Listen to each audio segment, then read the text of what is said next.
بسم اللہ الرحمن الرحیم۔ حضرت ابو ذر رضی اللہ تعالی عنہ کہتے ہیں کہ نبی اکرم صلی اللہ علیہ وآلہ وسلم نے فرمایا، اپنے بھائی کے سامنے تمہارا مسکرانا تمہارے لیے صدقہ ہے،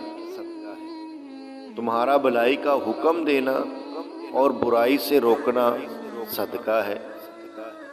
بھٹک جانے والی جگہ میں کسی آدمی کو تمہارا راستہ دکھانا تمہارے لیے صدقہ ہے، نابینا اور کم دیکھنے والے آدمی کو راستہ دکھانا تمہارے لیے صدقہ ہے،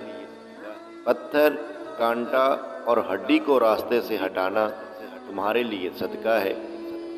اپنے ڈول سے اپنے بھائی کے ڈول میں تمہارا پانی ڈالنا تمہارے لیے صدقہ ہے۔ سبحان اللہ۔